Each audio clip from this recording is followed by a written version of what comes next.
Alright then everybody, this is Yara here and I'm over here with Chris that got top 16th at the San Antonio Regional in Texas. And uh, Chris has been getting very good at this game pretty quickly. And what deck did you get top 16 with, Chris? I've been playing Tenpai Dragon, post ban list. Post ban list. Did you think the ban list, like the hit to the field spell hurt, or not really? Um, Field spell is only needed with added protection, but other than that, the deck still plays the same. I wouldn't consider the field spell hit to be too major, but if anything, because of the hits with Fiendsmith and then the Snake Eyes hits, it puts this deck and Yubel as the top two decks in the format right now. Okay. Do you have any shout outs or anything you want to say? I would like to shout out all my friends down here in San Antonio. I've really been having a blast, and I've been getting better with them down here, so that's who I want to shout out. All right, and so yeah, I guess we can get started whenever you want to get started. Alrighty. So for the standard core of this list, it's the same without obviously the summoning at once. So we're going to be playing Creep Hydra.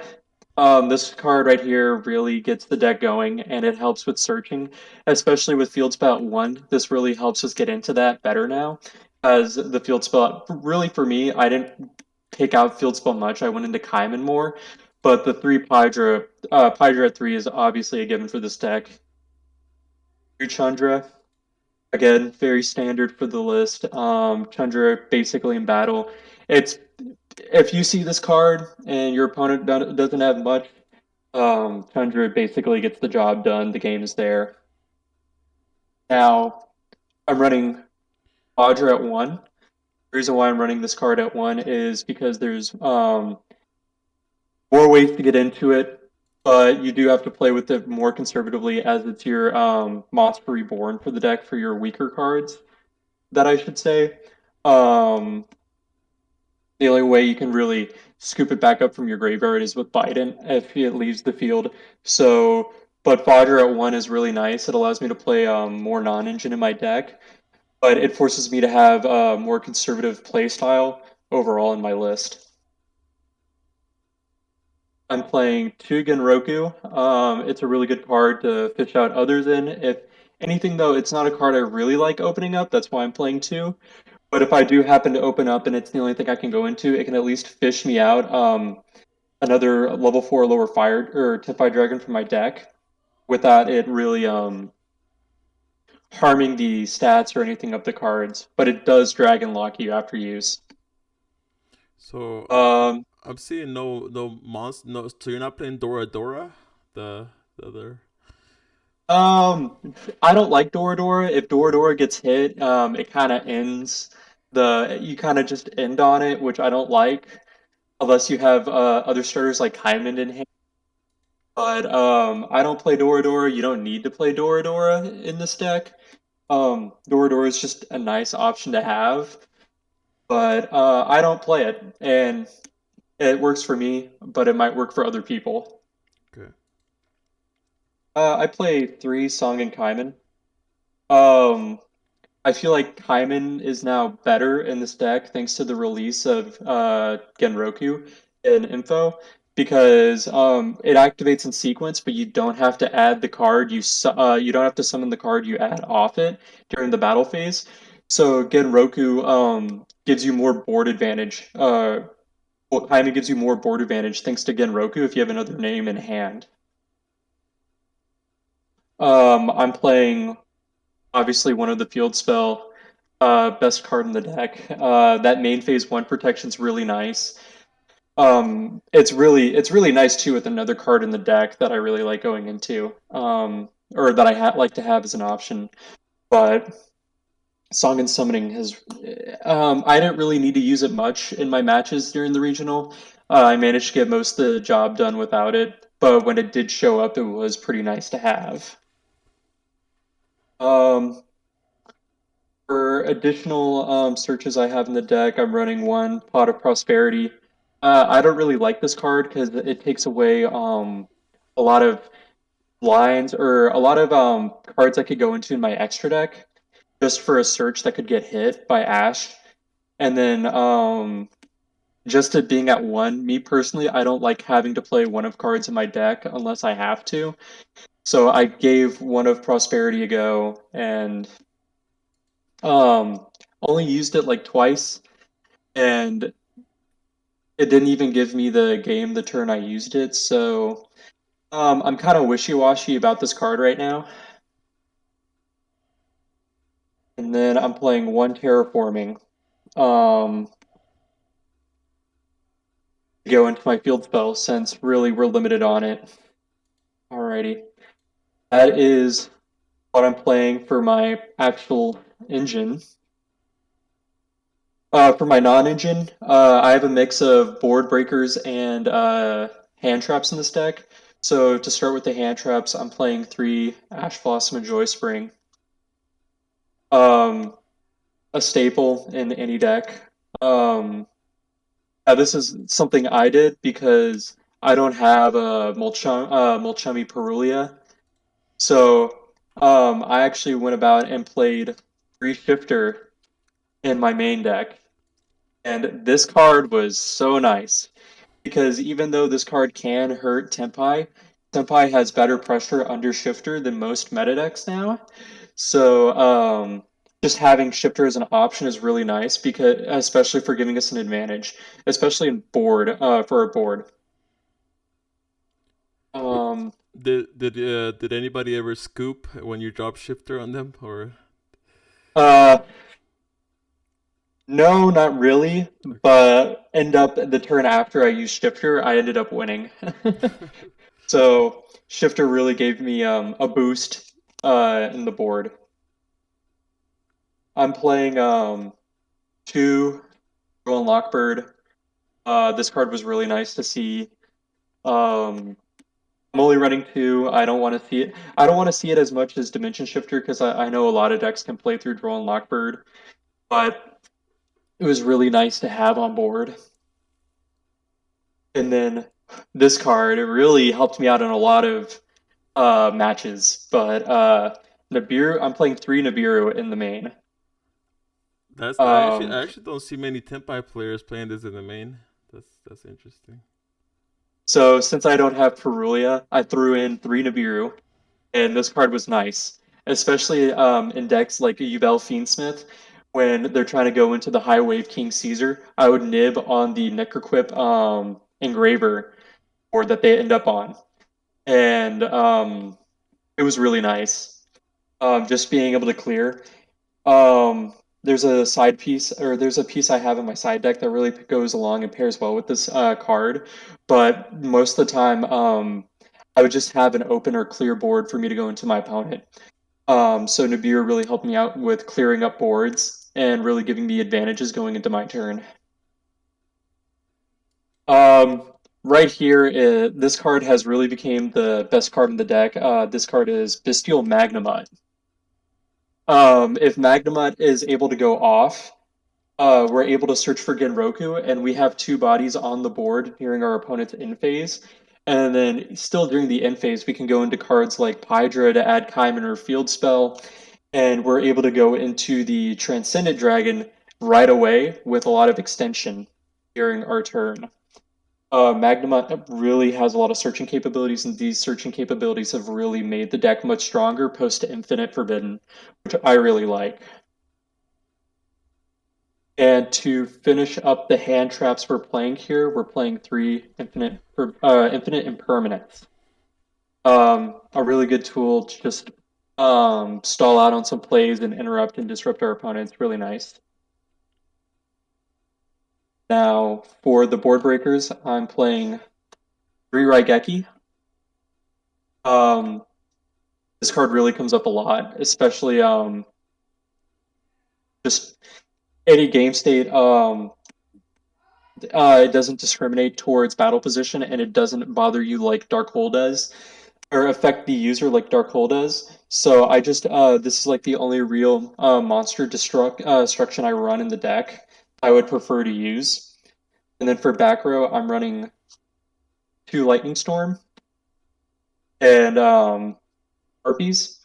Yes, Lightning Storm can, but it only specifies attack position monsters, so I much prefer this as back row disruption, um, which is really nice. But I don't have to use the attack position one much because normally I found myself mostly having this card paired with Raigeki in my hand.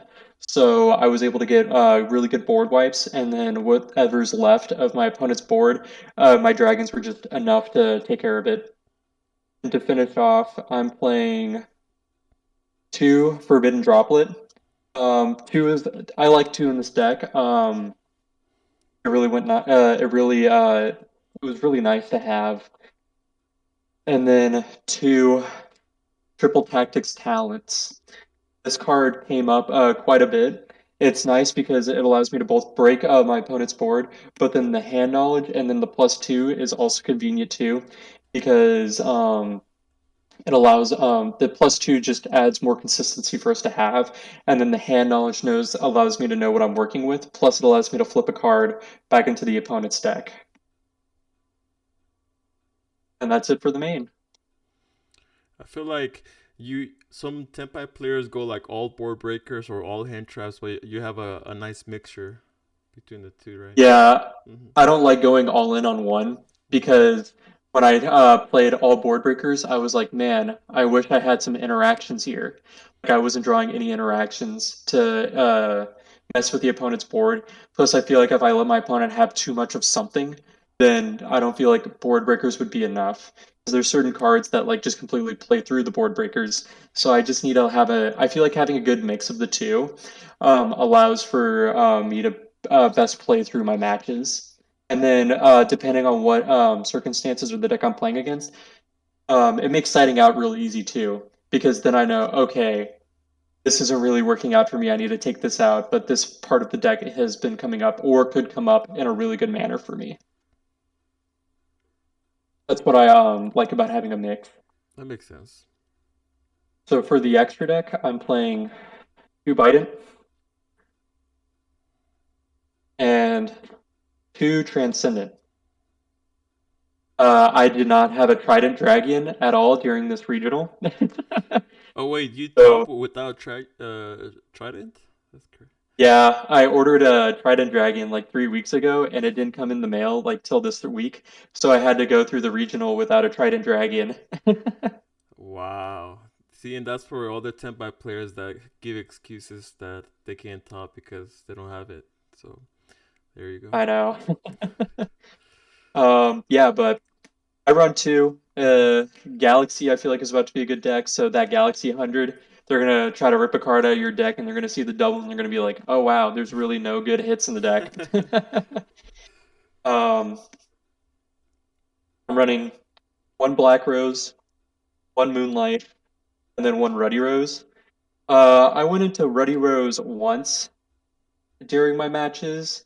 I didn't go Black Rose. I didn't have a need to go into Black Rose at all, but it's a good option to have because it's a just a complete reset, which is really nice to have. And then Moonlight is a great card to just stall out and bounce cards back up. Um, but I didn't really have to go into Moonlight that much at all, which is nice. And that's it for the dragon or the Rose Dragons. I'm running one FA Dawn Dragster. This is a really nice card to have going first. If you have the hands to go into it, it provides a stronger turn one or going first end board because it's a spell and trap negate, which is nice to have. Just have on the board with the pair off with the spheres, which is nice. The real champion of the deck, it's my Samurai Destroyer. This card is way too good right now not to play. Yubel Fiendsmith is really good against this Tenpai deck. So just having the option to go into the Samurai Destroyer to completely make sure to leave out all the floating effects and just remove their board is really nice to have. And here's my Trident Dragon that I use throughout the tournament, my Kui Belt, the Blade Dragon. The younger brother. um, Yeah. yeah, no, I didn't go into Kui Belt much because most games ended before I really had a chance to go into any of my Synchro Dragons, but Kui Belt, just that destruction option is really nice. For my links, I'm playing one Hieratic Seal of the Heavenly Spheres. This card is ridiculously good. The non-target bounce is insane, and the ability to just float into any dragons but summon it as a 0/0 is really nice to have too. Um, I'm playing one Hida. This goes allows us to go into our link package if we get Dimension Barriered, which I only had to use once during the tournament. We are going to go Hida into the Promethean Princess. Princess is a nice board breaker option to have. Um, have one Salamangreat Raging Phoenix. Phoenix just keeps bringing himself back even when he's not on the field. He's really nice to have as a just a body in general. And then the card that really like tops it off is the Zelantis. Zelantis just breaks the board, clears everything up, and allows us to completely OTK our opponent using the link monsters that we have in our extra deck.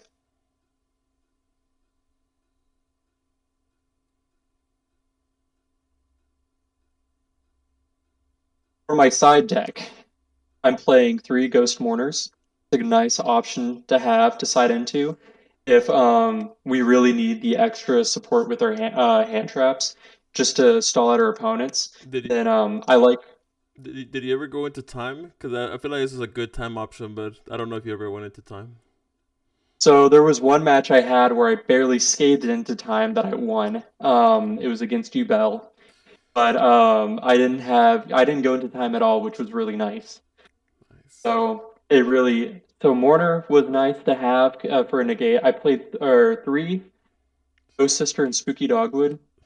I didn't need to use this card at all, and I feel like this card's becoming more obsolete because Lacrima is banned.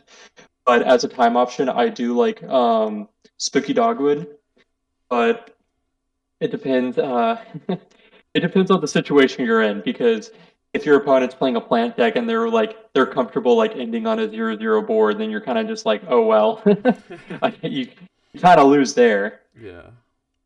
So I'm also playing one Kawaki Mirror Drago. This card's really good right now, just to be able to floodgate out Light and Darks. So it really hits decks like Yubel really well, or any decks that run Fiendsmith Engine. It's a really nice option to have. And then I'm running one Bestial Druisworm. I sided this card in a lot. And it was really nice to have with the Nibiru. Because let's say I'm playing Fiendsmith Yubel, I just banish when they activate the Requiem to attach, you banish the Requiem, summon the Druisworm, and when you're able to get nib the opponent with the Druisworm on board, you remove the Druisworm, Druisworm leaves field, you remove the token, and it opens up the board, which was nice. That's pretty nice. Um, I'm running three Power Filter. This What? card right here will What in the world does that card do? neither player can special summon monsters with 1,000 or less attack. This card right here got me my nationals invite. Oh, what the heck? Oh, so is that mainly against you, Bell? It's mainly against Yubel, but you can also use it against decks like Memigul. And Plants, it's a nice option too. We have plant players down here in San Antonio. It's a nice option to have. Um, but Power Filter really was really good because a lot of decks and able to go into their main engine, they have to play cards that have less than 1,000 attack. So they make us go first. We punish them with the Power Filter, and that's all we need. I play three Cosmic Cyclone. We have a lot of Runic Stun players down here running around, so I just have this as a just an option because I don't want to deal with the Runic Fountains or anything like that. Um, and then I play one Rivalry of Warlords, and that's my deck. All right. Are you gonna play the new Molcharmy card when it comes out? Do you think that would be a good addition to the deck? If I can get my hands on it, of course. Yeah. I did my whole tournament run without the Perulia. I got Perulia'd once my one mirror I played, and I told the guy, "Hey, you're not going to be drawing much." And then I just summoned my Hydra, passed it to him with a back row of three cards. But um, Yeah. If I had Perulia, I'd be playing Perulia, and then I'm gonna try to get the Furos, a playset of Furos, but if that new card's crazy. This deck is really gonna have like a huge boost because of it. Because the thing with the Molchemi cards is that they're really good for second, and this deck prioritizes going second, so it's a good card to main to have. But I feel like with the Furos, it puts the Perulia into the side deck. So I feel like this deck is gonna like need to have four Ross to stay as a top option because the as I Mina cards are gonna push the Snake Eyes cards back into tier one status, and then the Ryziel should be pretty good coming up. Is there a matchup that you don't like going up against, or do you feel comfortable against every matchup? So I went undefeated against Ubel Fiendsmith Nice. at this regional, which is the worst matchup for this deck. Um, that matchup is not fun for this deck simply because again they also prioritize the battle phase, but most of their effects are non-activated effects, which really plays around our Transcendent Dragon. So just having Samurai Destroyers really are one out to the deck. If we go second and it's a blind second matchup, but um, most of the time when playing that matchup, it's so stressful. um, that I have fun when I play. Like that whole regional was a fun experience, Yeah. but I had so much stress pent up on me just because of that one matchup. Yeah. Um, like my round three and my round eight opponents, we only had 8 rounds, but my round eight opponent was against Ubel Fiendsmith, and funny enough, I'm like able to win blind going second games now against that deck because I'm just comfortable with like, okay, I just need to rush into the because normally they end on one Ubel. So if you can Samurai Destroyer, get over the Ubel, and then they have zero interactions for you to just Kaiman out another card and just go into it. If you don't Dragon Lock yourself against that matchup, you're fine. But that might not always be the case because I remember I got lucky with my round three Ubel Fiendsmith opponent because my opening hand was all hand traps and board breakers. I saw zero engine, so I really was like, okay, I have to get lucky coming up to these next couple turns. I broke his board and I was like, alrighty, let's see what we could do, and I managed to win the grind game because that's what the game ended up turning into. That's crazy. Yeah, because I feel like that continuous spell is just so annoying, right? Because um, If you don't see Feather Duster, that continuous spell is your absolute worst nightmare. Because I know that continuous spell too is a consistency card for them. yeah, yeah. Congrats on not, losing against any UBL players. And now that you have your invite, are we gonna see you at the next nationals when that happens? Hopefully, Hopefully, okay. um, hopefully, I want to see where Tenpai ends up by July. Um, if I could still play Tenpai, I will definitely be playing Tenpai with Trident Dragon.